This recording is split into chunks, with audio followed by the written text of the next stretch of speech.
muna tayo sa Wawa Dam. Nakikita nyo na yan, yan yung Wawa Dam. Medyo malakas yung agos, kaya hindi pwede bumaba. Kasi dati first time pumunta rito, nakakababa pa tayo dyan. Kaya pa natin tubig ngayon. Nakikita nyo naman kung gaano kalakas. Diba? Yung agos niya mula doon. Pero first time ko pumunta rito, mahina pa siya. Nakakababa kami doon. Actually, bilang patunay, yung kweba doon sa bandang kaliwa niya, may kweba doon, pumapasok kami doon. Kaya hindi tayo makababa. Kaya enjoy na natin yung viewing. Ito nga guys, yung isa sa mga kwebang ginawa daw ng Hapon nung sinakop tayo. Ito nga, nandito tayo ngayon sa Wawa Dam.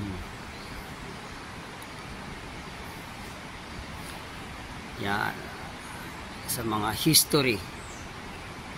Yung comment na lang kayo guys kung meron kayo alam sa mga history. September 11, 1908 ginawa tong tunnel na to.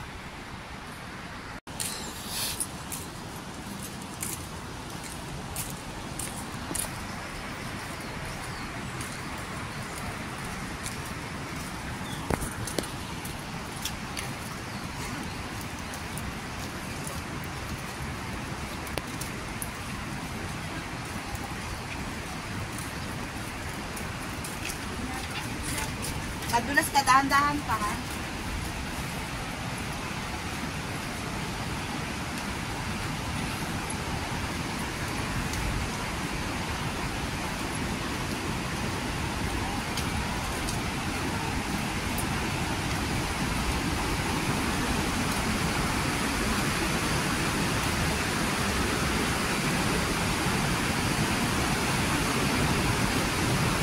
Okay, so okay, diba guys, sa gilid tayo na dito.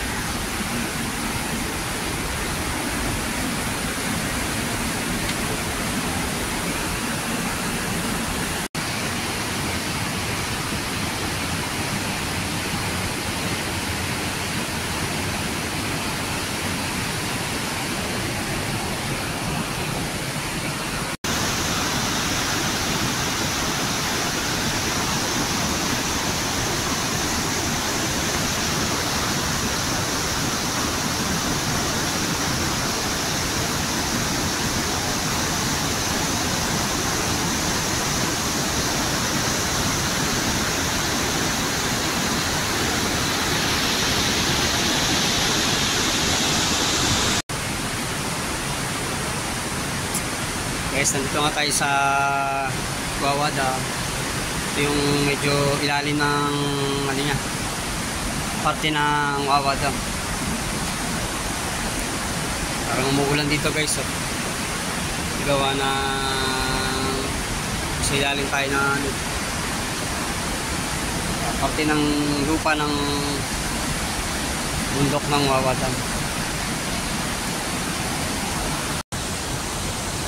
Mga guys, so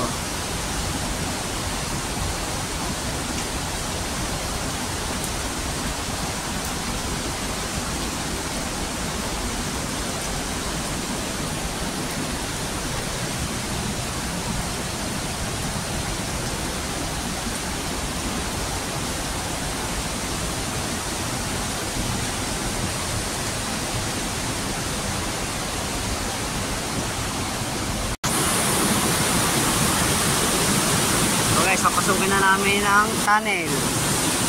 Ang ingay ng falls. Hindi pa madalas. Yan.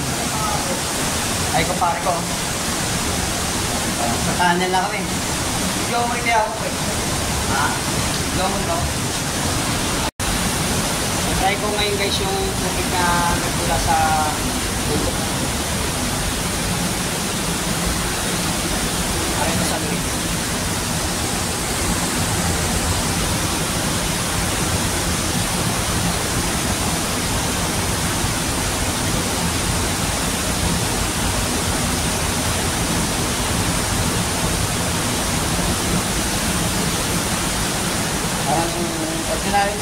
sa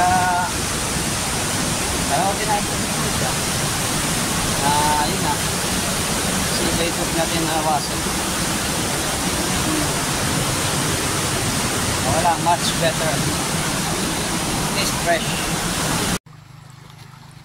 At ito na nga. Narating na kami sa area na aming pagliliguan.